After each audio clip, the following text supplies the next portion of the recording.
जय हिंद दोस्तों, कैसे हैं आप लोग। आज मैं आप लोग को यूरिन रूटीन एग्जामिनेशन में मेरी इसकी पहले वीडियो आई थी, उसको मैं डिलीट कर दिया यूट्यूब से, कुछ उसमें एरर था। आज उसी को हम रिपीट करेंगे और आज हम लोग यूरिन रूटीन एग्जामिनेशन के बारे में जानेंगे कि यूरिन रूटीन से या यूरिन एनालिसिस में केमिकल एग्जामिनेशन, फिजिकल एग्जामिनेशन तो हो गया था, मैं पहले बता दिया था। आज हम लोग केमिकल एग्जामिनेशन के बारे में बढ़ेंगे कि यूरिन से कौन कौन सी बीमारी के बारे में हम लोग जान सकते हैं। सस्ता जांच है यूरिन रूटीन और उससे बहुत सारी बीमारियों के बारे में जानकारी ली जा सकती है। जैसे अगर आपके यूरिन में प्रोटीन आ रहा है, झाग बहुत ज़्यादा यूरिन में आ रहा है, तो हो सकता नहीं होता ही है एल्बुमिन आपके यूरिन में आ रहा है, प्रोटीन बहुत ज़्यादा आप खा रहे हैं, या रेनल में प्रॉब्लम, किडनी में प्रॉब्लम, या बहुत सारी बातें हो गई हैं किडनी में, उसके वजह से आपका यूरिन का झाग, तो आप जा कर के यूरिन रूटीन करा सकते हैं। या इन बार बार पेशाब करने में जलन हो रहा है तो आप पानी नॉर्मल 1-2 दिन पीजिए, ठीक हो जाए तो ठीक है, नहीं तो आप यूरिन रूटीन करा सकते। उससे भी इन्फेक्शन का पता चल जाता है। अगर पस सेल बहुत ज़्यादा बढ़ा रहता है तो फिर आप कल्चर उसके लिए किया जाता है, यूरिन कल्चर। एल्बुमिन आए, ग्लूकोज आने लगे डायबिटीज़ पेशेंट में, डायबिटीज टाइप 1 टाइप 2 वाले पेशेंट में, कीटोन बॉडी जाने लगे यूरिन में, नॉर्मल में ये सब नहीं आता है तो आपका किडनी में प्रॉब्लम है या आप डायबिटीज़ पेशेंट है। बाइल सॉल्ट, बाइल पिगमेंट ये दोनों आने लगे तो आप जॉन्डिस में आने लगता है। नॉर्मल यूरिन में ये सब नहीं आता। तो आज हम लोग केमिकल एग्जामिनेशन ऑफ यूरिन पढ़ेंगे। उस यूरिन से हम लोग जानेंगे कि कौन कौन से हमारे बॉडी में जो केमिकल है, जैसे glucose, protein, bile salt, bile pigment, urobilinogen, occult blood जो नग नाखुश से नहीं दिखे लेकिन लाल ब्लड आ रहा है, तो उसको हम लोग कैसे जानेंगे, वो कितना है, क्या है, कीटोन बॉडीज, यूरेट्स, फॉस्फेट्स, ये सब हम लोग, ठीक है। तो आज हम लोग एक एक चीज़ करके जानेंगे। तो मैं इसकी पहली मेरी वीडियो देख लीजिएगा, अगर आप नहीं देखे हैं तो फिजिकल एग्जामिनेशन ऑफ यूरिन पूरा बता दिया था। फिजिकल एग्जामिनेशन ऑफ यूरिन में मैं बता देता हूँ फिर से। वॉल्यूम बताए थे, आपका कलर बताए थे, यूरिन का कलर क्या होना चाहिए, अगर वो कलर है चेंज हो रहा है, लाल हो रहा है तो कौन सी बीमारी, सफ़ेद हो रहा है तो कौन सी बीमारी, ब्लू हो रहा है तो कौन सी बीमारी, काला हो रहा है, ब्लैक यूरिन हो रहा है तो कौन सी बीमारी, ये सब बताए थे। ऑर्डर, उसका बदबू अगर चेंज बहुत ज़्यादा हो रहा है तो किस बीमारी में वो ऑर्डर, महक उसका चेंज हो जाता है। अपीयरेंस वो कैसा, हेजी दिख रहा है, एकदम गंदा, कि क्लियर दिख रहा है, नॉर्मल यूरिन क्लियर, ये सब बीमारी, किस बीमारी में हेजी दिखेगा, ये सब हम पूरा डिटेल मेरी वीडियो जाके देख। आज हम लोग केमिकल एग्जामिनेशन के बारे में बढ़ेंगे। केमिकल एग्जामिनेशन ऑफ यूरिन क्यों ज़रूरत पड़ी, थोड़ा सा इसको हम लोग को समझना होगा। नॉर्मल यूरिन में आपका केमिकल थोड़ा बहुत सिक्रीट होता है। जैसे प्रोटीन है, प्रोटीन में भी time horse full protein, glucose, ammonia, urea, creatinine, uric acid, sodium, potassium, chlorides, calcium, ये सब चीज़ बाहर क्या है, ये वेस्ट मटेरियल जो हमारे शरीर में होता है, किडनी क्या करता है, उसको ब्लड के द्वारा फिल्टर करके जो भी हम लोग खाते हैं स्मॉल इंटेस्टाइन से एब्जॉर्ब कर लिया जाता है और शोषित कर लिया जाता है ब्लड में। और वो ब्लड जब किडनी के रेनल आर्टरी और रेनल वेन से जब जाती है तो वो फिल्टर होती है। किडनी में नेफ्रॉन, जो structural and functional unit kidney का होता है, जो कोशिका होती है, नेफ्रॉन की सेल होती है, वो लाखों की संख्या किडनी में होती है। वो उसके द्वारा जब वहाँ से गुजरेगा तो वोमेंस कैप्सूल में वहाँ पर फिल्टर होता है ब्लड, और वो फिल्टर होके क्षमता है नीचे आ जाता है, यूरिन बन जाता है। तो किडनी से यूरेटर, यूरेटर से यूरिनरी ब्लैडर, यूरिनरी ब्लैडर से यूरेथ्रा, और यूरेथ्रा से बाहर मूत्र आ जाता है।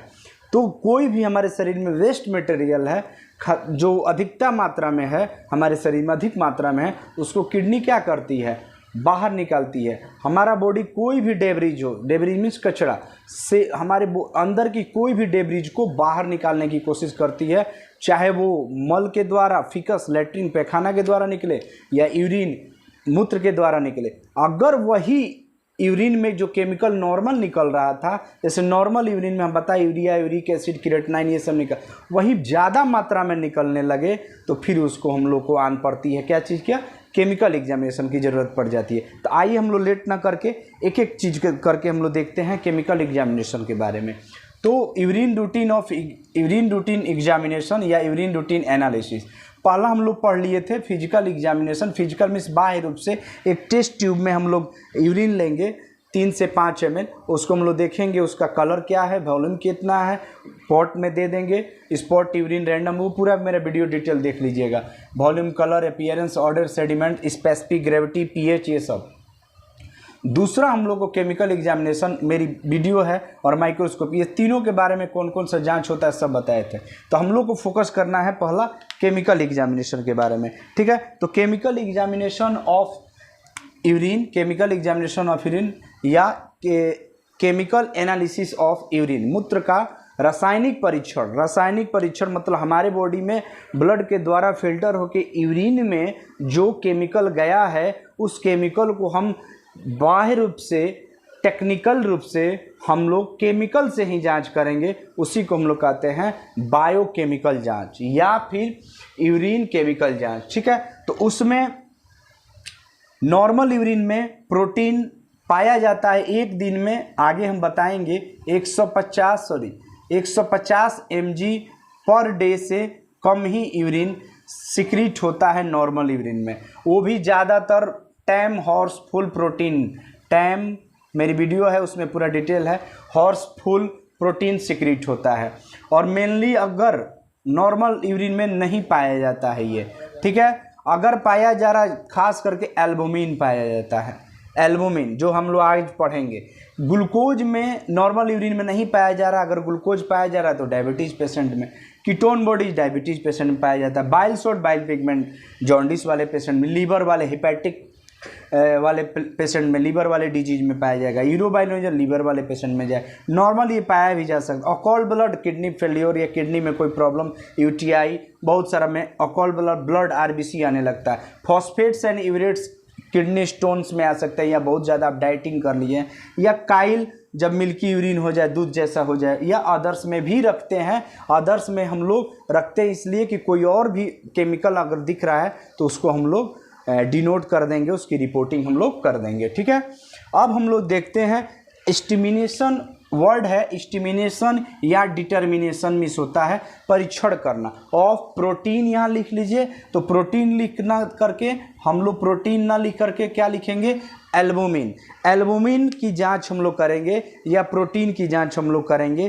तो वो आपको यूनिवर्सिटी एग्जाम में या ऐसे भी आपको जानकारी होनी चाहिए कि 7-8 स्टेप होते हैं, वो चाहे आप यूरिन से जांच कर रहे हैं, वो चाहे आप सीरम से कर रहे हैं, वो चाहे आप प्लाज्मा से कर रहे हैं, कोई चीज़ से जांच करते हैं आप, किसी भी मेथड से कर रहे हैं, तो जो ये 8 लिखी हुई है, ये 8 चीज़ को आप लोग को ध्यान देना होगा और इसी तरह आपको एक एक करके एग्जाम में लिखना होगा। तो पहला जो है वो है किसी भी जांच का इंट्रोडक्शन किया जाता है। जैसे इंट्रोडक्शन मीन्स परिचय होता है। जैसे अगर मान लीजिए हम लोग एल्बुमिन की बात करते हैं तो एल्बुमिन के बारे में बताएंगे कि इसकी मॉलिक्यूलर वेट 69,000 के लगभग होती है, ये मोनोपेप्टाइड होता है, ये होता है, उसके बारे में पूरा हम लोग डिटेल करेंगे, केमिकल उसका स्ट्रक्चर बताएंगे। दूसरा क्लिनिकल सिग्निफिकेंस, अगर हम लोग एल्बुमिन कर रहे हैं उपचारीय महत्व, तो क्या उसका उपचारीय महत्व है, मतलब कि वो अगर इंक्रीज कर रहा है, अगर यूरिन में पाया जा रहा है तो उसको क्या कह रहे हैं, प्रोटीन अगर यूरिन में पाया जाए तो प्रोटीन यूरिया कहते हैं, आगे हम बताएंगे। बढ़ जा रहा है, किस बीमारी में बढ़ जाएगा, किस बीमारी में घट जाएगा, जैसे हीमोग्लोबिन है, अगर घट जाता है तो एनीमिया हो जाता है, ठीक है, तो वो किस बीमारी में घटता है, ये सब क्लिनिकल सिग्निफिकेंस में आता है। वो ब्लड से आप बात करें, आप ब्लड में सीरम या प्लाज्मा से करें, या यूरिन से करें, या CSF cerebro spinal fluid, synovial fluid bone joint के अंदर, प्लीवरल फ्लूइड, एसाइटिक फ्लूइड पेट का पानी, रीढ़ का हड्डी का पानी, CSF, ये सब किसी भी फ्लूइड से आप जांच करेंगे तो ये स्टेप को आप लोग को लिखना पड़ेगा एग्जाम में, तभी अच्छा नंबर मिलेगा। तो इंट्रोडक्शन, उस जांच का पहले इंट्रो कीजिए, परिचय किया जाता है, उसके बाद क्लिनिकल सिग्निफिकेंस, उसके बाद अब क्या है, तीसरा उस जांच का मेथड का नाम, किस मेथड से उस जांच को हम लोग करेंगे या प्रोसीज्योर कहा जाता है, विधि। उस विधि का नाम क्या है? जैसे अगर हम लोग बात आज करेंगे एल्बुमिन की, प्रोटीन, यूरिन में प्रोटीन देखने की बात करेंगे तो 3 विधि से हम लोग देखते हैं। पहला एक तो स्ट्रिप आता है इस कलर का, ये इसको मल्टी स्ट्रिक्स कहते हैं, स्ट्रिप आता है, इससे हम लोग जांच कर सकते हैं। दूसरा हम लोग ग्लेशियल एसिटिक से कर सकते हैं, प्रेसिपिटेशन गर्म करेंगे, हीट करेंगे, अगर वो जम जाएगा तो कोगुलेट हो जाएगा उससे। या तीसरा प्रेसिपिटेशन नीचे बैठने लगे और उसका कलर चेंजिंग हो उससे। तो वो मेथड अलग अलग हो जाता है, ठीक है। तो मेथड का नाम, उस जांच का नाम। चौथा उसका नॉर्मल वैल्यू या नॉर्मल ऑब्जर्वेशन। तो वैल्यू जो होगा वो अलग चीज़ है, ऑब्जर्वेशन सामान्य परीक्षण या सामान्य रूप से वो क्या होना चाहिए। मान लीजिए सपोज कीजिए आप हीमोग्लोबिन कर रहे हैं, तो ब्लड में हम चले जाएं तो हीमोग्लोबिन क्या है? हीमोग्लोबिन एक ग्लाइकोप्रोटीन है, हीम, और उसके कारण से ब्लड लाल दिखता है। ग्लोबुलिन एक प्रोटीन है, क्लिनिकल सिग्निफिकेंस में वो हीमोग्लोबिन घट जाए तो एनीमिया हो जाता है। बहुत सारी बीमारी में एनीमिया होता है। मेथड में हम लोग अगर हीमोग्लोबिन का जांच करें तो साहली मेथड या ड्रैपकिंस मेथड कर देंगे। नॉर्मल वैल्यू उसका 11.2 से 14.6 तक होता है, उसका नॉर्मल वैल्यू हुआ। लेकिन अगर हम लोग हीट करके देख रहे हैं, कोई मान नहीं निकल रहा है, उसको ऑब्जर्वेशन हम लोग करेंगे, ऑब्जर्व करेंगे टेस्ट ट्यूब में, तो वो नॉर्मल क्या दिख रहा है उस चीज़ को भी लिखना है, ठीक है। उसके बाद रिक्वायरमेंट्स, उस जांच को करने के लिए, एल्बुमिन की जांच करने के लिए या कोई भी जांच करने के लिए क्या चीज़ की आवश्यकता पड़ेगी। तो टेस्ट ट्यूब होल्डर पकड़ने के लिए इसमें ऐसे क्लैम्प कर दिया जाता है, होल्डर चिमटा टाइप का।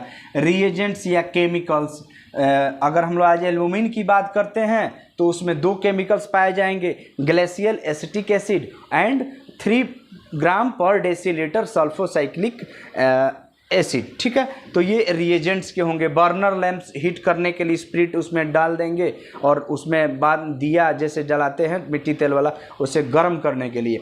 बहुत सारा और आवश्यकता, जो आवश्यकता पड़ेगी यहाँ पर आप लिख सकते हैं, ठीक है। उसके बाद प्रिंसिपल, मेन ये हम ब्लैक कलर से इसी के लिए लिखे हैं। प्रिंसिपल बहुत, कोई भी टेस्ट का उसका अगर कॉलेज चल रहा है तो वो डिपेंड किस पे करता है, प्रिंसिपल कैसे है। वो प्रिंसिपल साहब अगर अच्छे होंगे तो उनका कॉलेज पक्का है कि वो अच्छा कॉलेज चलेगा, उसमें स्टूडेंट की कमी नहीं है और स्टडी भी क्वालिटी एंड क्वांटिटी दोनों अच्छी रहेंगी।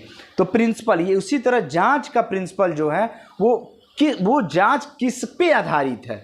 जैसे समझाने के लिए आपको समझा देते हैं। मान लीजिए आज हम लोग एल्बुमिन की जांच करेंगे, तो एल्बुमिन की जांच हम लोग जब करेंगे तो इस टेस्ट ट्यूब में 3 to 5 या 2/3 पार्ट हम लोग भाग ले लेंगे यूरिन यहाँ तक, और उस यूरिन को हम लोग जब गर्म करेंगे तो वो यूरिन या तो प्रेसिपिटेट होगा, किस टेस्ट में होगा, या कोगुलेट होगा। प्रेसिपिटेट मीन्स नीचे बैठना, कोई चीज़ सिंक करता है नीचे जाके जमना, और कोगुलेशन मीन्स नीचे नहीं आएगा, वो उसी पर एक एरिया बना लेगा और उसी पर वो कोगुलेट मीन्स थक्का बनना, जैसे ब्लड कोगुलेशन होता है, तो वो आपका ये सिद्धांत हो गया। तो हम लोग अगर मान लीजिए हीट मेथड से करते हैं कि यूरिन को हीट मेथड से करते हैं, तो एक मेथड का नाम है हीट मेथड। तो जब हम लोग यूरिन को गर्म करेंगे, हीट करेंगे, तो वहाँ ऊपर में प्रेसिपिटेट ना होकर कोगुलेशन होगा। तो हम लोग प्रिंसिपल क्या करेंगे कि यूरिन इज जो प्रेसिपिटेशन मेथड है वो क्या है, कोगुलेशन मेथड है, डिपेंड, ये जो हीट मेथड है वो किस पे डिपेंड है, on the basis of coagulation. बस इतना ही है। जैसे अगर हम लोग हीमोग्लोबिन करते हैं तो हीमोग्लोबिन का प्रिंसिपल क्या कहता है, अगर हम लोग साहली मेथड से करते हैं तो उसका प्रिंसिपल कहता है एसिड हिमैटिन बन जाता है। जब हम लोग N/10 HCl डालते हैं 20 वाले मार्क तक हीमोग्लोबिन ब्लड लेकर, उसमें N/10 HCl डालते हैं और उसको हम लोग मिक्स करके 5 से 10 मिनट छोड़ देते हैं, तो उसका लाल था कलर, वो कुछ देर बाद डार्क हो जाता है, ब्लैक कलर का हो जाता है, डार्क ब्राउन हो जाता है। वो क्या हुआ, ब्लड का जो RBC है वो क्या किया, हीमोग्लोबिन जो है वो N/10 HCl से क्या किया, रिएक्शन किया, तो डिपेंड क्या बना, वो एसिड हिमैटिन बना। तो इसका प्रिंसिपल क्या हो गया, कि जो साली मेथड है ये depend on formation of acid haematin, उसी तरह एल्बुमिन का जो प्रिंसिपल है वो प्रेसिपिटेशन पर या कोगुलेशन पर, नीचे बैठने पर डिपेंड कर रहा है जब हम लोग गर्म करेंगे, या कोगुलेशन पर। आगे हम लोग और भी डिटेल में बात करेंगे, ठीक है। उसके बाद तो कोई भी जांच का प्रिंसिपल बहुत इंपॉर्टेंट है। प्रोसीज्योर, वो उसकी विधि आप लोग कैसे करते हैं, तो पहले हम लोग लिखते हैं कि take 3 to 5 ml clear urine in a test tube, मतलब स्टेप आपको लिखना है। स्टेप 1, पहले यूरिन लिए, उसके बाद उसमें 3 बूंद 4 बूंद ग्लेशियल स्टिक डाले, फिर गर्म किए। ये सब मतलब जिस तरह से आप लोग प्रोसेस किए रहेंगे उसको आप लोग को वर्ड में अपनी भाषा में हिंदी या इंग्लिश में लिख दीजिएगा। नॉर्मली तो इंग्लिश में ही आपको पैरामेडिकल की स्टडी होती है, ठीक है। 8वां जो है वो रिजल्ट, बड़ी मायने है रिजल्ट। रिजल्ट में आपको देखने वाली बात ये है कि रिजल्ट 2 प्रकार से दी जाती है, या आप 3 प्रकार से भी दे सकते हैं। 3 तरह की रिजल्ट होती है। एक होता है क्वालिटेटिव, जिसमें क्वालिटी की जांच होती है, उसमें क्वांटिटी, और दूसरा होता है क्वांटिटेटिव, जिसमें क्वांटिटी की जांच होती है। क्वालिटेटिव का मतलब हुआ क्वालिटी, यानी कि उसमें क्वांटिटी की मात्रा या वैल्यू की बात नहीं होगी। जैसे अगर यूरिन को हम लोग गर्म किए और यहाँ पर कोगुलेशन रह गया और उसमें एसिटिक एसिड हम डाले तब भी कोगुलेशन रह गया, इसमें इसका मतलब कि एल्बुमिन है। तो हम बता दिए कि ये उसके टर्बिडिटी के आधार पर हम लोग बताए कि 1+, 2+, 3+, 4+ है, ठीक है। कि थोड़ा फटा तो 1+, उससे ज़्यादा अगर फट गया, कोगुलेशन हो गया तो 2+, उससे ज़्यादा एकदम ग्रेनुलर दाना दाना फट करके भंग एकदम हो गया, फैल गया, तो वो 4+ है। लेकिन उसकी मान तो नहीं ना बताए, ग्रेड आप बताए, ठीक है। दूसरा होता है क्वालिटी आप बताए, क्वांटिटिव। जैसे आप लोग किट कोई लेते हैं, जैसे नॉर्मल एक बात बता देते हैं, प्रेगनेंसी की किट ली जाती है, प्रेगनेंसी जांच की था, सुबह का मॉर्निंग 2 से 3 बूंद स्ट्रिप एक आता है, किट आता है, उसमें हम लोग 2 से 3 बूंद डालते हैं और बताता है वो एक अगर सी पर लाइनिंग गया तो कंट्रोल पे गया, यानी कि वो प्रेग्नेंट नहीं है, प्रेगनेंसी की जांच निगेटिव है, या नॉट प्रेजेंट HCG हार्मोन नहीं है उसमें। सी के बाद टी पर, टेस्ट वाले लाइनिंग पर चला गया, जो टी लिखा रहता है उस किट पर, ऐसे अगर लिखा रहता है और यहाँ पर ये सी है और ये टी है और यहाँ पर यूरिन डालना रहता है, अगर टी पर लाइनिंग 2 लाइन आ गया यानी कि वो प्रेग्नेंट औरत है। तो हम लोग ऑब्जर्व किए, लेकिन मान तो नहीं ना बताया HCG हार्मोन का उस यूरिन में कितना मान है या उसके ब्लड में कितना मान है, ये तो नहीं बताया। That is the qualitative test, गुणात्मक, आप उसके गुण को बता रहे हैं। अपीयरेंस, जैसे अब कोई बेंडिक सॉल्यूशन ग्लूकोज का जांच किया जाता है, उसका कलर चेंजिंग कैसा हो रहा है, उसका कलर ब्लू होता है नॉर्मल, इस कलर का होता है, इस कलर का बेंडिक्ट का कलर होता है, थोड़ा इससे गाढ़ा ही होगा। उसका कलर अगर चेंजिंग ग्रीन हो या ऑरेंज हो तो वो कलर चेंजिंग के अंदर that is the qualitative test, ठीक है। उसकी मात्रा नहीं। लेकिन अगर दूसरा जो जांच होता है वो ऑब्जर्व करके ये सब किए, देख करके, दूसरा जो होता है वो कैलकुलेशन से किया जाता है। तो अब तो कैलकुलेशन की नहीं, auto analyser, semi auto analyser, fully auto analyser आ गया है। आप उसी में सब chemical SGPT, SGOT, urine albumin, urine creatinine, uric acid, सब का केमिकल रहता है। आपको केवल शक कराना, पिला देना है सैंपल को, चाहे यूरिन हो, वो फ्लूइड हो, सीरम हो, प्लाज्मा हो, आपको शक करना है, उसका रिजल्ट तुरंत 2 से 5 मिनट के अंदर वो दे देता है। लेकिन अगर आपको मैनुअल की भी जानकारी होनी चाहिए, पहले के ज़माने में, अभी भी मैनुअल बहुत इंपॉर्टेंट है। और आपको एग्ज़ाम में ये नहीं है कि इतना में इतना ले लिए और शक कर दिए, रीडिंग ये लिखिएगा तो नंबर नहीं मिले। आपको मैनुअल मतलब कि मैनुअल की जानकारी होनी चाहिए कि आप कैसे किए। तो मैनुअल में जब आते हैं हम लोग तो कैलकुलेशन, क्वांटिटेटिव जांच है, इसमें कैलकुलेशन, आपको गुना भाग जोड़ घटाव करना पड़ेगा।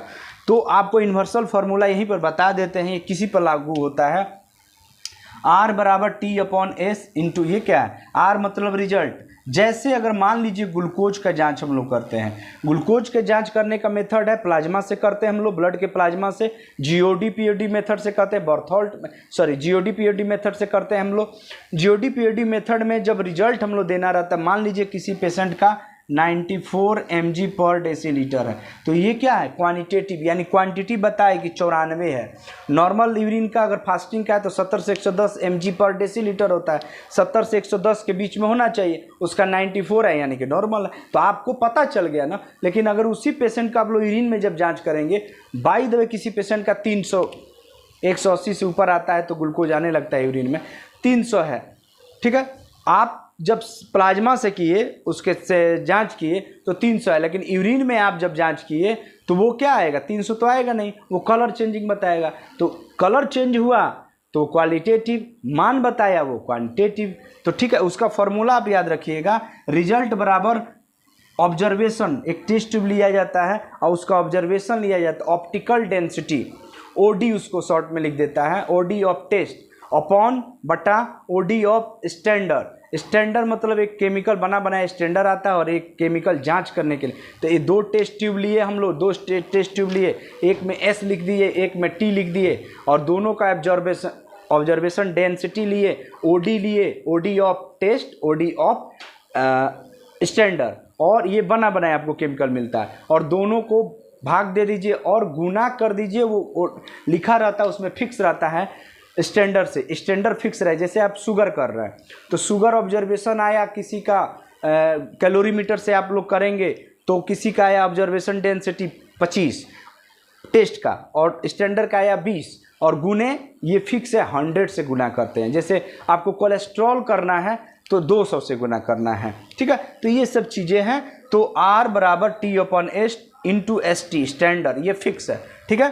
तो ये क्वांटिटेटिव और क्वालिटेटिव की बात हो गई। अब हम लोग बात करेंगे नॉर्मल यूरिन और एबनॉर्मल यूरिन में कौन कौन से जांच होते हैं। नॉर्मल यूरिन में ऐसे तो urea, creatinine, uric acid, time horse full protein, ammonia, sodium, potassium chloride, ये सब सिक्रीट होता है। एबनॉर्मल कब हो जाता है, ग्लूकोज भी आएगा लेकिन नॉर्मल मात्रा में। एल्बुमिन, ये केमिकल कॉन्स्टिट्यूशन की बात है, ये बहुत ज़्यादा इंपॉर्टेंट नहीं है पैरामेडिकल के व्यू से, कि एक दिन में आपको कितना सीक्रेट कौन क्या कितना होना चाहिए, मायने उतना नहीं। प्रोटीन की बता दिए। अगर एल्बुमिन की बात करें हम लोग तो एक दिन में अगर 20 mg पर डेसीलीटर आपको पर डे निकलता है 20 mg तो नॉर्मल है। उसी तरह अगर पूरे दिन के प्रोटीन, सब प्रोटीन की बात करें, एल्बुमिन, ग्लोब्यूलिन, गामा ग्लोब्यूलिन, ये सब की बात हम लोग करें तो 150 mg से कम आए तो ठीक है। उसी तरह अगर शुगर की बात करें तो 100-150 mg से कम आए, लेकिन इससे 180 mg से ज़्यादा हो जाता है शुगर तो यूरिन में भी शुगर शो करने लगता है। अगर ब्लड में जांच किए और वो 180 mg से ऊपर आ रहा है या 200 mg से ऊपर तो आपके यूरिन में भी हो सकता है, ये हो सकता है क्या, होना ही है, यूरिन में भी आपका शुगर आता है। तो ये एबनॉर्मल है। नॉर्मल यूरिन में ग्लूकोज नहीं है, तो एबनॉर्मल में असामान्य urine, glucose, albumin, ketone bodies, bile salt, bile pigment, occult blood, काइन, यूरेट्स, फॉस्फेट्स, ये सब नहीं आते। ये वेरी भी कर जाता है डाइट के ऊपर, आप डाइट जो खाए हैं रात में उस पर भी डिपेंड करता है। लेकिन अगर ये बढ़ा ही रहता है लगातार तो आपको किडनी में प्रॉब्लम हो सकता है, ठीक है। अब हम लोग देखेंगे एक एक करके इंट्रोडक्शन, क्लिनिकल सिग्निफिकेंस, इसके बारे में। तो हेडिंग जो होगी वो होगी एस्टिमेशन ऑफ या डिटर्मिनेशन ऑफ एल्बुमिन। लोग बात करेंगे एक एक करके डिटर्मिनेशन या एस्टिमेशन ऑफ यूरिन प्रोटीन या यूरिनरी प्रोटीन के बारे में। यूरिनरी प्रोटीन मतलब यूरिन में प्रोटीन।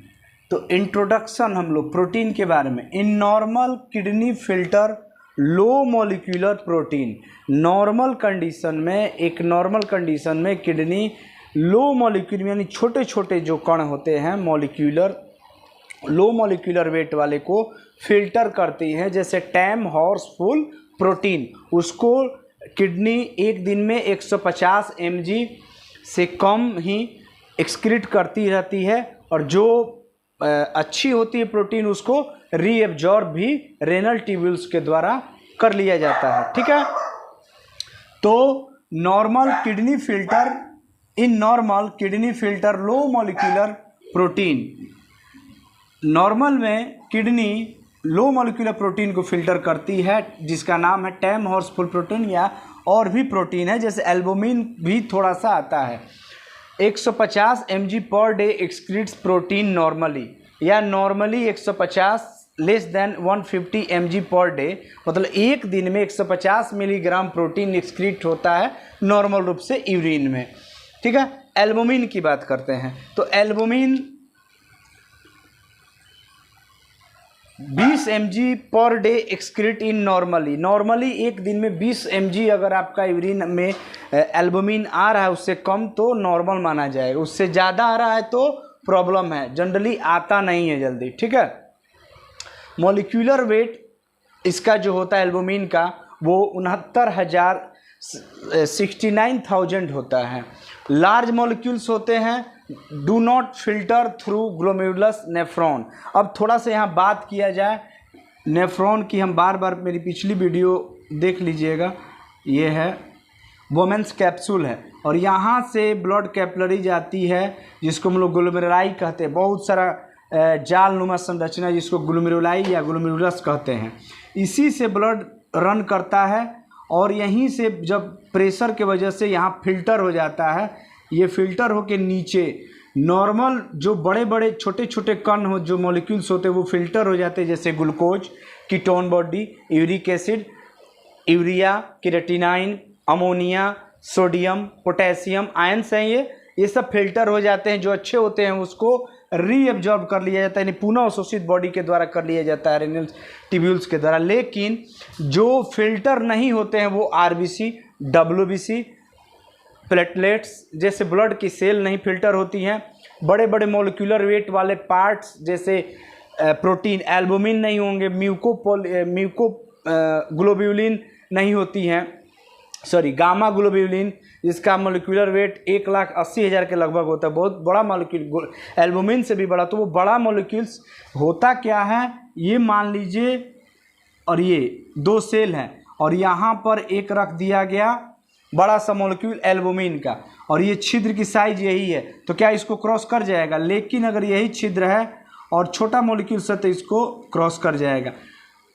किडनी वाले प्रॉब्लम में क्या होता है, यही जो ग्लोमेरुलर फिल्टर ग्लोमेरुलाई की जो इसमें इन्फेक्शन हो जाता है वो किसी कारण से, या ये डैमेज होने लगता है ग्लोमेरुलाई, तब क्या होने लगता है, ये जो बड़े मॉलिक्यूल्स भी होते हैं उसकी साइज ही, ये दोनों होल्स की साइज बढ़ जाती है, तो बड़े मॉलिक्यूल्स जैसे एल्बुमिन है वो भी क्रॉस करके यूरिन में पास होने लगता है, ठीक है। तो ये चीज़ें हैं। तो इंट्रोडक्शन हो गया एल्बुमिन के बारे में। दूसरा है क्लिनिकल सिग्निफिकेंस। अगर वो यूरिन में प्रोटीन आ रहा है तो उसको क्या कहते हैं हम लोग, नाम से ही पता चलता है, proteinuria. Protein urea means urine, protein means protein. Protein जब यूरिया में आने लगे, यूरिन में आने लगे, उसको प्रोटीनयूरिया। एल्बुमिनुरिया जैसे हिमेचुरिया, HEMATURIA। हिमेट मीन्स होता है blood, urea means urine. Urine में जब ब्लड आने लगे उसको हम लोग हिमेचुरिया। हीमोग्लोबिनयूरिया, हीमोग्लोबिन जब यूरिन में आने लगे हीमोग्लोबिनयूरिया। उसी तरह प्रोटीन जब यूरिन में आने लगे तो प्रोटीनयूरिया। काइल जब आने लगे तो काइलयूरिया। पाइयूरिया, बहुत सारा बीमारी है। तो प्रोटीनयूरिया कब होता है प्रोटीनयूरिया, तो 2 ही कंडीशन में होंगे, जब ग्लोमेरुलर जो ये ग्लोमेरुलर है उसमें डैमेज होने लगे, वो किसी कारण से होने लगे, वो pre renal, renal, post renal, ये कही गई है कि सब क्या है। मेरी KFT वाली जो वीडियो है उसको देख लीजिएगा, उसमें पूरा डिटेल है, ठीक है। यहाँ बताएंगे तो वीडियो लंबा हो जाएगा, ठीक है। तो प्रोटीनयूरिया क्या होता है, when proteins are present in urine, जब यूरिन में प्रोटीन आने लगे उस कंडीशन को हम लोग कहते हैं प्रोटीनयूरिया। डॉक्टर साहब पुर्जा पर क्या लिख देंगे प्रिस्क्रिप्शन पर, प्रोटीनयूरिया। कॉजेज ऑफ प्रोटीनयूरिया, कॉजेज मीन्स कारक। प्रोटीनयूरिया के क्या कारण हैं, तो प्रोटीनयूरिया के 2 कारण हैं। ए नंबर ग्लोमेरुलर डैमेज, ये ग्लोमेरुलाई है वो डैमेज होने लगे, और दूसरा है defect in the reabsorption process of the renal tubule. जो आपको पता है कि 1 मिनट में 125 ml ब्लड फिल्टर होता है नेफ्रॉन में, हर एक नेफ्रॉन में पूरा मिला दिया जाए 2 लाख नेफ्रॉन दोनों किडनी को मिला करके होता है। अगर उसमें फिल्टर होता है 1 मिनट में 125 ml, अगर इससे हम लोग कैलकुलेशन करें भर दिन का 24 घंटा का, तो लगभग 180 लीटर, 1 कुंटल 80 लीटर ब्लड क्षमता है। अल्ट्रा फिल्ट्रेशन होता है, फिल्टर होता है और वो यूरिन बनता है। तो आप कहिएगा वो यूरिन तो हम लोग को 1.5 से 2 लीटर निकलता है एक दिन में। जी हाँ, इसमें राज की बात है, इसकी पहले वाली वीडियो में बताए थे। क्या कर लिया जाता है, रेनल ट्यूब्यूल्स के द्वारा रीअब्जॉर्ब हो जाता है, वो होता है 99%। 100% में 99% जो फिल्टर होता है वो रीअब्जॉर्ब फिर ब्लड कैपिलरीज में चला जाता है और वो फिर संचरित होता है ब्लड के द्वारा, फिर वो ब्लड आता है, फिर फिल्टर होता है। तो और 1% जो होता है वही यूरिन के द्वारा या यूरिन वो बनता है, और वही यूरेटर के द्वारा यूरिनरी ब्लैडर में आकर के इकट्ठा होता है। ठीक है, तो ये बातें हैं। तो ग्लोमेरुलर डैमेज जब होने लगे तो प्रोटीनूरिया हो जाएगा। क्या होता है भाई ग्लोमेरुलर डैमेज होने का कारण क्या है? Glomerulonephritis. Glomerular means glomeruli of nephron and nephritis, nephr means kidney, ITIS means inflammation of kidney of glomeruli is called glomerulonephritis. ठीक है, तो उस नेफ्राइटिस मीन्स इन्फ्लामेशन, सूजन हो जाए किसी कारण से, वो इन्फेक्शन हो जाए, वो बैक्टीरियल इन्फेक्शन हो, gram positive gram negative bacteria से हो, या और भी जो कारण है स्टोन की वजह से, या प्रोस्टेट ग्लैंड बढ़ गया उसके वजह, बहुत सारा कारण होता है, उसको रेनल डिजीज हो जाए। तो उसमें होता क्या है, ये जो छिद्र है ये मान लीजिए वाल है, और इससे क्रॉस करके आपको हम बता रहे हैं, पिछली वीडियो में बताए थे, ये फिल्टर, ये एक रुमाल हैंकी है, और इसमें हम लोग नॉर्मल पानी गिराएं तो छन जाएगा। ठीक है, लेकिन अगर इसी पानी में थोड़ा सा हम लोग मिट्टी घोल दें या ऐसी अघुलनशील पदार्थ जो पानी में न घुले, इनसॉल्युबल मॉलिक्यूल्स घोल दें, और वो उसको हम लोग फिल्टर करें तो रुमाल के हैंकी के ऊपर में ही रह जाएगा, यानी कि इसकी जो छिद्र है उस छिद्र को क्रॉस नहीं कर पाएगा, उस पोर को क्रॉस नहीं कर पाएगा। लेकिन यही होता है ग्लोमेरुलोनेफ्राइटिस में या ग्लोमेरुलर डैमेज में, जो ग्लोमेरुल्स की जो छोटे छोटे छिद्र होते हैं उसमें नॉर्मल पार्टिकल्स क्रॉस करते हैं, लेकिन जब इन्फेक्शन हो जाते हैं, ग्लोमेरुलोनेफ्राइटिस हो जाता है या ग्लोमेरुलर डैमेज होने लगता है, तो क्या होते हैं, बड़े मॉलिक्यूल्स भी, छिद्र बड़ी हो जाती है और बड़े मॉलिक्यूल्स भी क्रॉस करके यूरिन में पास हो जाते हैं। तो permeability of glomeruli is increases. Permeability जो छनने की जो परमेबिलिटी है, जो श्यानता है, जो क्रॉस करने की, यही मॉलिक्यूल्स क्रॉस करेगा, यानी परमेबल मोर हो जाता है, परमेबल मोड़ हो जाता है, यानी परमगत्या जो होती है वो बढ़ जाती है, और जब बढ़ जाएगी इसलिए लार्ज मॉलिक्यूल्स एल्बुमिन पास, तब यूरिन में पास इन यूरिन, लार्ज मॉलिक्यूल्स एल्बुमिन्स पास इन, शायद लिखे हैं, इधर लिखे हैं, इन यूरिन में तब लार्ज मॉलिक्यूल्स भी, बड़े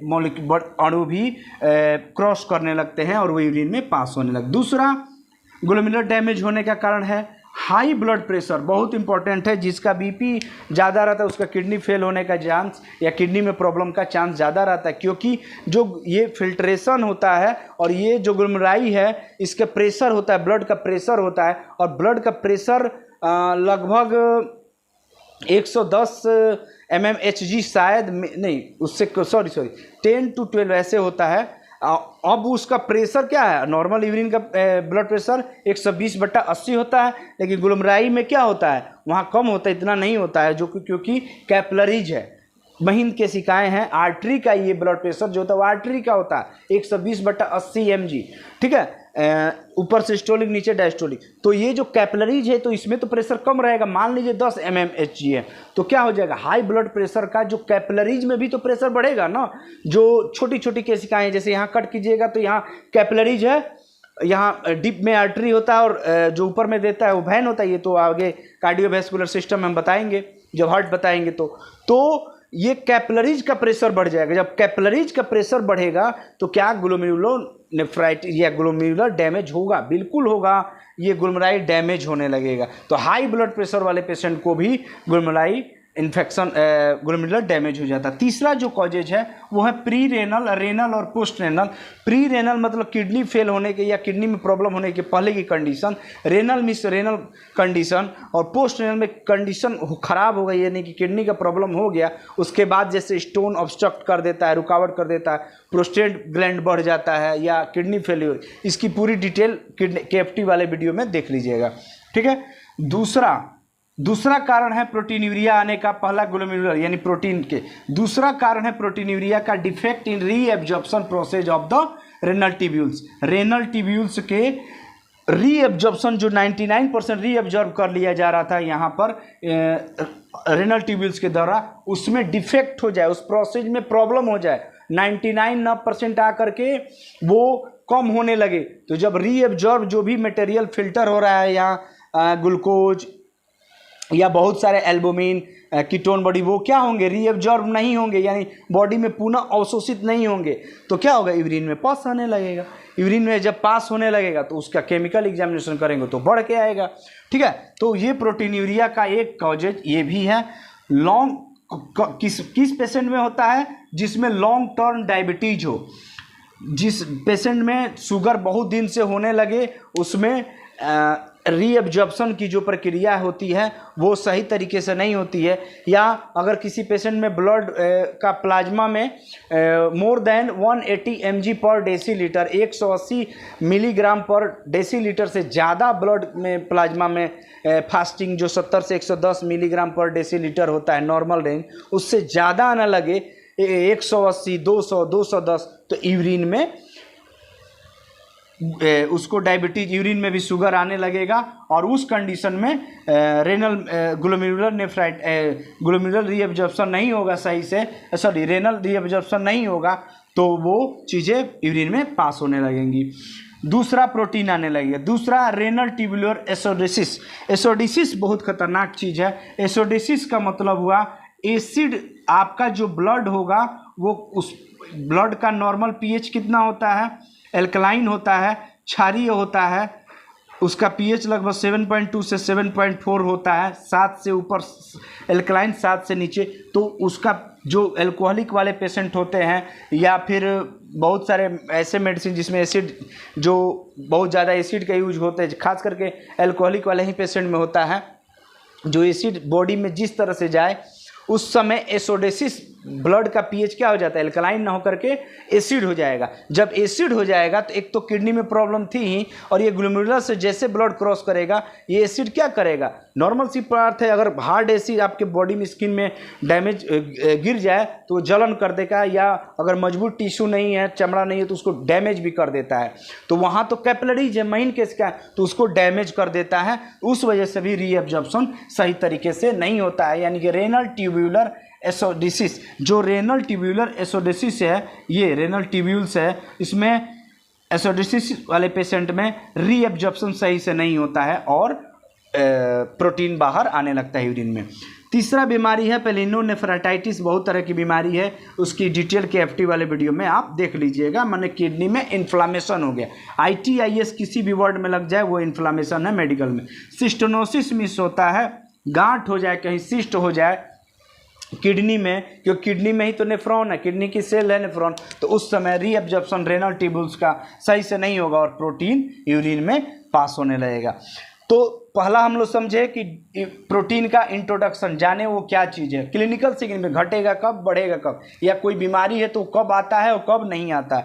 तीसरा जो चीज़ है वो है प्रिंसिपल। एक चीज़ यहीं पर बता देते हैं, अगर प्रोटीन आपके यूरिन में आ रहा है तो ये दोनों कंडीशन अगर नहीं है और हाई रिच डाइट आपकी है प्रोटीन का, प्रोटीन रिच अमाउंट आप ले लिए बहुत ज़्यादा, जैसे दाल, चना का दाल, अंडा बहुत ज़्यादा आप खा रहे हैं, तो उस समय आपका प्रोटीन बढ़ के आ सकता है। तो ये नहीं है कि एल्बुमिन आ गया तो चलो हमारा किडनी फेल, टेंशन में नहीं रहे, लॉन्ग टर्म तक रहे, तो ये लॉन्ग टर्म की ये सब बातें हैं। तीसरा बहुत इंपॉर्टेंट है, very very very important, IMP principle. कोई भी टेस्ट का प्रिंसिपल आप समझ लीजिएगा, पूरा उस टेस्ट का, उस मेथड का, जो मेथड आप कह रहे हैं, प्रिंसिपल किसका समझना है, उस बीमारी का नहीं, जो आप जिस मेथड से, जिस विधि से आप जांच कर उस मेथड, उस विधि को समझना होगा। तो प्रिंसिपल क्या है, method based on the principle of precipitation of protein, protein के प्रेसिपिटेशन से, यानी कि हम लोग आगे हम बताएंगे जब मेथड में, यूरिन लेंगे 2/3 पार्ट या 3 to 5 ml यूरिन लेंगे, और जब उसको हम लोग 3 ग्राम पर डेसीलीटर सल्फोसाइक्लिक एसिड से उसमें गर्म करेंगे और 2-3 बूंद उसमें हम लोग डालेंगे, और उसको तभी भी गर्म करेंगे। अगर प्रेसिपिटेशन मैंने बैठना, सिंक होना, नीचे आना, जो मॉलिक्यूल्स होगा वो प्रेसिपिटेट हो रहा है, यानी कि प्रेसिपिटेशन कितना ज़्यादा आ रहा है उसका वो प्रिंसिपल हो गया। यानी कि मेथड जो है, मेथड बेस्ड ऑन, जो विधि है वो आधारित है किस पे, principle of precipitation of protein, protein जितना ज़्यादा होगा उतना ज़्यादा प्रेसिपिटेशन होगा, ठीक है, बैठेगा। बाई केमिकल मेथड, कौन सा केमिकल? ग्लेशियल एसिटिक एसिड, ठीक है। ग्लेशियल एसिटिक एसिड नहीं हो करके यहाँ पर थोड़ा सा गलत हो गया है, ये होगा 3 ग्राम पर डेसीलीटर सल्फोसैलिसिलिक एसिड, ठीक है। यानी कि जब केमिकल हम मेथड समझिए, केमिकल हम जब डालें और प्रेसिपिटेट होने लगे तो इस प्रेसिपिटेशन के आधार पर हम लोग रिपोर्टिंग करेंगे, रिजल्ट देंगे, तो उसका प्रिंसिपल हो गया। या coagulation of protein by heat method, दूसरा जो हम प्रोसेस बताएंगे, कोगुलेट होने लगे, थक्का बनने लगे ऊपर वाले पार्ट में, यहाँ पर केवल ऊपर वाले 2 से 3 ml हम लोग यूरिन लेंगे और ऊपर वाला पार्ट को यहाँ गर्म करेंगे और यहाँ कोगुलेशन होने लगे। जितना ज़्यादा कोगुलेशन होगा उतना अमाउंट प्रोटीन का आपको सैंपल में उस यूरिन में प्रेजेंट है, ठीक है। तो based of precipitation in chemical method 3 ग्राम सल्फोसैलिसिलिक या हीट मेथड से हम लोग करते हैं, उसमें कोगुलेशन ऑफ प्रोटीन, कितना जितना ज़्यादा प्रेसिपिटेट होगा प्रोटीन का या जितना ज़्यादा कोगुलेशन होगा प्रोटीन का उतना ज़्यादा हम लोग 1+, 2+, 3+ के फॉर्म में हम लोग रिपोर्टिंग करते हैं। ग्रेड होता है on the basis of turbidity या कोगुलेशन या on the basis of precipitation, precipitation के ज़्यादा प्रेसिपिटेशन के आधार पर या ज़्यादा कोगुलेशन के आधार पर रिपोर्टिंग करेंगे। चौथा जो है वो है रिक्वायरमेंट्स, क्या क्या इसको जांच को करने से पहले, जैसे खाना बनाने के लिए आपको तवा चाहिए, गैस का चूल्हा चाहिए, बर्तन चाहिए, वाटर चाहिए, उसी तरह कोई भी जांच को करने के लिए रिक्वायरमेंट्स की आवश्यकता होती है। तो पहला है ग्लास टेस्ट ट्यूब, एक ग्लास टेस्ट ट्यूब हम लोग ऐसा लेंगे 5 to 10 ml कैपेसिटी वाली। टेस्ट ट्यूब होल्डर, इसको पकड़ने के लिए एक टेस्ट ट्यूब होल्डर ऐसे आता है, ऐसे इसको ऐसे क्लैंप कर देगा और ऐसे होगा और हीट करेंगे। उसके बाद स्प्रिट लैंप आता है, स्प्रिट धर दीजिए, उसमें दिया लगा दीजिए और आप जलाइए, उसी पे हीट करना है। चौथा, आपको रिएजेंट्स या केमिकल्स की ज़रूरत पड़ेगी, रिएजेंट्स या केमिकल्स, रासायनिक पदार्थ की ज़रूरत पड़ेगी। उसी रसायन से ही तो आप केमिकल एग्जामिनेशन करेंगे, डिटर्मिनेशन ऑफ यूरिन या केमिकल एग्जामिनेशन ऑफ प्रोटीन। तो कौन सा केमिकल आपको ज़रूरत पड़ेगी इस मेथड को करने के लिए, इस प्रोटीन को जांच करने के लिए? 3 ग्राम पर डेसीलीटर सल्फोसैलिसिलिक एसिड, और दूसरा जो केमिकल पड़ेगा ग्लेशियल एसिटिक एसिड। ये दोनों अलग अलग मेथड में यूज होंगे, ठीक है। अब उसके बाद अब हम लोग, ये चीज़ हो गया, अब हम लोग देखते हैं, आपका इंट्रोडक्शन हो गया, क्लिनिकल सिग्निफिकेंस हो गया, प्रिंसिपल हो गया, रिक्वायरमेंट्स हो गया। अब बचा नॉर्मल ऑब्जर्वेंस, तो हम रिजल्ट के बाद बताएंगे। अभी हम लोग क्या बताएंगे, अब हम लोग पढ़ेंगे प्रोसीजर, कैसे हम लोग करते हैं, ठीक है, उसको हम लोग देखते हैं, ठीक है। अब देखिए, अब हम लोग बात करेंगे प्रोसीजर के बारे में, ठीक है। तो प्रोसीजर में विधि के बारे में, किस विधि से हम लोग काम करते हैं, तो हम लोग को ऐसे एक टेस्ट ट्यूब की ज़रूरत पड़ेगी। 3 विधि है, एक सिंपल सी विधि है, कोई भी इससे कर सकता है, मल्टी स्टिक्स मेथड। इसमें कुछ नहीं करना है, घर बैठे आप आराम से यूरिन रूटीन का जांच कर सकते हैं। इसमें सब केमिकल एम्बेडेड है, एडहियर है, चिपकी हुई है, और यूरिन में डुबोते हैं और यूरिन में डुबो करके निकाल लेंगे और उसको हम लोग ये जो कलर बॉटल कंपैरेटर है उससे ऐसे तुलना कर लेंगे। ये ऊपर से शुगर दिया रहता है, बिलिरुबिन लिखा रहता है, यहाँ पर लिखा रहता है। कंपैरेटर आप घर बैठे भी आराम से कोई भी कर सकते हैं, बहुत बड़ी चीज़ नहीं। इससे पीएच भी आप जान सकते हैं, ल्यूकोसाइड्स भी जान सकते हैं, ग्लूकोज जान सकते हैं, एल्बुमिन, प्रोटीन, ये सब जान सकते हैं। इसमें प्रोटीन भी आप मल्टी स्टिक्स से आप कर सकते हैं, ठीक है। दूसरा तो वही लिख रहा है, multi sticks method, dip the strips in urine, urine को डुबोइए स्ट्रिप में, स्ट्रिप को डुबोइए यूरिन में, डुबो दिए, and compare to the comparator bottle, and compare कीजिए कंपैरेटर बॉटल से, ठीक है। और जो वैल्यू दी है यहाँ 1+, 2+, ये 1 प्लस माइनस का मतलब ट्रेस होता है, लिखा हुआ रहता है, उससे जिस कलर से मैच कर जाए वो उसका रिजल्ट हो जाए। तो कंपेयर कीजिए कंपैरेटर बॉटल से, गिव द रिजल्ट दे दीजिए, वेरी क्विक, बहुत जल्दी हो जाता है, रिलायबल है, कम पैसा में भी, महंगा थोड़ा था लेकिन इससे ठीक ही है। और इससे बहुत सारा ग्लूकोज मल्टी स्ट्रिक्स है, ये 10 पैरामीटर का आता है, मतलब 10 जांच इससे हो सकती है, या 2 पैरामीटर का भी आता है, केवल इसमें एल्बुमिन और ग्लूकोज का ही केवल जांच होता है, ये 2 पैरामीटर है, ठीक है। तो ये सब ग्लूकोज प्रोटीन्स। दूसरा जो प्रोसीजर है ये आपको लिए, और जो प्रोसीजर बी और प्रोसीजर सी है ये बहुत इंपॉर्टेंट है। प्रोसीजर बी जो होता है वो होता है 3 ग्राम पर डेसीलीटर सल्फोसाइक्लिक एसिड मेथड। पहला जो होता है हम लोग टेक 3 to 5 ml या 2 to 3 third part of the clear या फिल्टर यूरिन है होना चाहिए। अगर हेजी है तो उसको सेंट्रीफ्यूज कर लीजिए, नचा लीजिए या फिल्टर कर लीजिए फिल्टर पेपर से, और इसमें 3 भाग, लगभग 3 भाग यहाँ तक, या 3 to 5 या 5 to 10 ml आपको यूरिन लेनी है, ठीक है। दूसरा करा ऐड मीन्स डालना, जोड़ना, 2 to 3 ड्रॉप्स ऑफ, और 2 से 3 बूंद इसमें हम लोग क्या लेंगे, sulphosalicylic acid on the upper portion. अगर मान लीजिए इसका ये यूरिन है इसमें, तो इसका जो सरफेस होता है, पृष्ठ जो होता है, उस पर हम लोग 2 से 3 बूंद डालेंगे सल्फोसैलिक एसिड, ठीक है, ऑफ यूरिन या surface of the urine, upper portion on the upper portion of the urine या सरफेस ऑफ द यूरिन, ऊपर पोर्शन पे या सरफेस, यूरिन के सरफेस पे हम लोग डालेंगे। तो क्या होगा, observe for turbidity of the precipitation after 5 minute, 5 minute हम लोग छोड़ देंगे, हम लोग देखेंगे कि प्रेसिपिटेट कुछ हो रहा है कि नहीं, धुंधलापन दिख रहा है कि नहीं, धीरे धीरे वो प्रेसिपिटेट होकर नीचे बैठ जाएगा, जो बैठ जाएगा उसको रिजल्ट हम लोग देंगे। अब ऑब्जर्व करके, देख करके, no formation of turbidity on the upper portion of the urine, urine के अपर पोर्शन में कोई टर्बिडिटी, कोई धुंधलापन, एकदम जैसा था यूरिन, हम लोग 2 से 3 बूंद सल्फोसाइक्लिक एसिड डाले, और तभी भी कुछ क्लियर ही है, तो यूरिन प्रोटीन इज अब्सेंट या नील भी लिख देते हैं, एल्बुमिन में रिपोर्ट के आगे नील या नॉट प्रेजेंट या प्रोटीन अब्सेंट। दूसरा अगला स्टेप जो रिजल्ट देने का तरीका है, फॉर्मेशन ऑफ यहाँ पर होगा फॉर्मेशन ऑफ टर्बिडिटी, धुंधलापन बनने के आधार पर वो कैसे दिया जाता है, प्रोटीन प्रेजेंट, अगर धुंधलापन हो जा रहा है तो प्रोटीन प्रेजेंट है।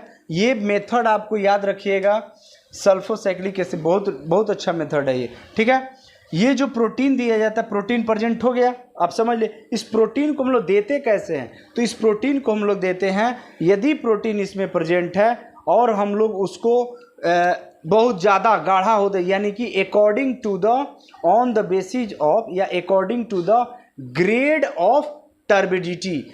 If proteins are present then results give according to the grade of turbidity, यानी कि अगर प्रोटीन है हम लोग डाले और धुंधलापन आ गया, प्रोटीन है, तो वो जितना ज़्यादा ग्रेड होगा टर्बिडिटी का उतना ज़्यादा रिजल्ट देंगे। अगर हल्का है तो ट्रेस, अगर उससे ज़्यादा है तो 1+, उससे ज़्यादा है तो 2+, उससे ज़्यादा है तो 3+, बहुत ग्रैनुलर एकदम दाना दाना जैसा हो जाए तो वो 4+ में जाता है, ठीक है।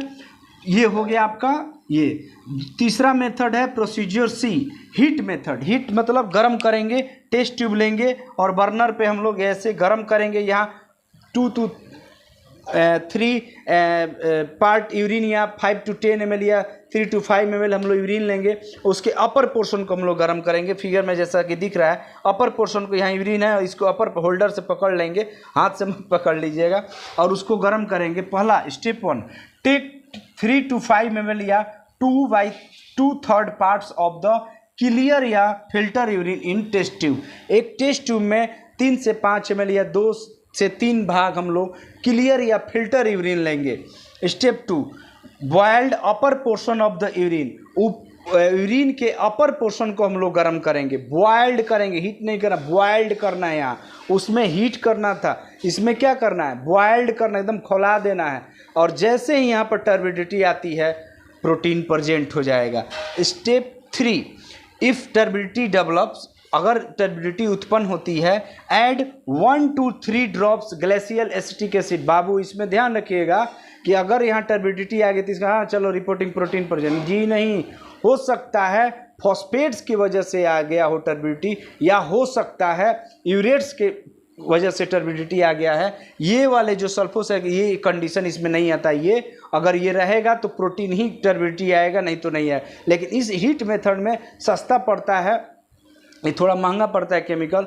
तो हम लोग गर्म किए, अगर वो टर्बिडिटी धुंधलापन दिखाई देने लगे, धुआं जैसा या स्मोकी टाइप का, या पूरा ग्रेनुलर होने लगे, ग्रेनुलर तो नहीं होगा, टर्बिडिटी दिखाई लगे, तो हम लोग 1 से 2 बूंद फॉस्फेट्स या यूरेट्स के या कार्बोनेट्स की वजह से ये टर्बिडिटी दिखाई दे सकता, हो सकता प्रोटीन ना हो। तो उस समय क्या करेंगे, 1 से 2 बूंद या 3 बूंद हम लोग ग्लेशियल एसिटिक डालेंगे। गर्म करने के बाद अगर वो क्लियर हो जाएगा, मतलब जो टर्बिडिटी है वो हट जाएगा, साफ हो जाएगा, तो प्रोटीन नहीं है, वो फॉस्फेट्स है या यूरेट्स। उसको कैसे देंगे, पीएच नाप लीजिएगा। अगर पीएच 7 से ज़्यादा यानी कि एल्कलाइन है तो फॉस्फेट्स है। अगर पीएच एसिड से एसिडिक है यानी कि यूरिन का पीएच जब हम लोग नापे वो अम्लीय है तो वो यूरेट्स है। ठीक है, यूरेट्स है।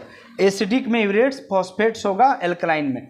Step 2, boiled upper portion of the urine, ऊपर यूरिन के ऊपर पोर्शन को गर्म बॉइल्ड करना। If turbidity develop add 1 to 2 drops glacial acetic acid, 1 से 2 बूंद हम लोग ग्लेशियल एसिटिक डालेंगे। If turbidity is due to phosphates urates precipitation it will be clear. अगर टर्बिडिटी फॉस्फेट्स या यूरेट्स की वजह से है तो प्रेसिपिटेशन जो है या कोगुलेशन जो हो रहा है वो क्लियर हो जाएगा। स्टेप 4, रीबॉयल द यूरिन, फिर हम लोग यूरिन को गर्म करेंगे। ठीक है, अगर फॉस्फेट्स और यूरेट्स है और वो क्लियर हो गया, अगर फिर हम लोग गर्म करेंगे। ठीक है, गर्म जब करेंगे उसके बाद क्या होगा, उसके बाद अब हम मिटा देते हैं। उसके बाद जब हम गर्म करेंगे तो अब ऑब्जर्वेशन करेंगे। जब गर्म करें दोबारा तो ऑब्जर्वेशन, सेम वही प्रोसेस है जो इस मेथड में था कि ग्रेड हम लोग दिए। प्रोटीन अगर नहीं है, प्रोटीन अगर मतलब टर्बिडिटी इज नॉट डेवलप, मतलब प्रोटीन अब्सेंट, तब तो कोई दिक्कत ही नहीं है। अगर प्रोटीन नहीं हो रहा है, टर्बिडिटी नहीं, धुंधलापन दिख रहा है, तो प्रोटीन अब्सेंट है। ठीक है, लेकिन अगर टर्बिडिटी ये एसिटिक एसिड डालने के बाद भी रह रहा है और उसको रीबॉयल करेंगे तो फिर यही वाला ग्रेड आ जाएगा।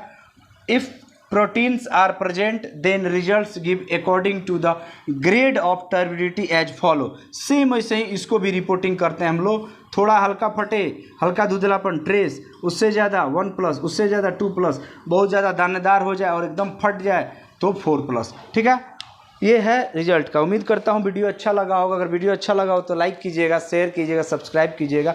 अपनी उम्मीदों पर कायम रखिएगा। दुनिया आपके पीछे पड़ी रहेगी, उससे कोई मतलब नहीं है। अपने माँ बाप की सेवा कीजिए, अपने आसपास सफाई रखिए, देश हित में कोई बात कीजिए और खूब मेहनत कीजिए, खूब आगे बढ़िए।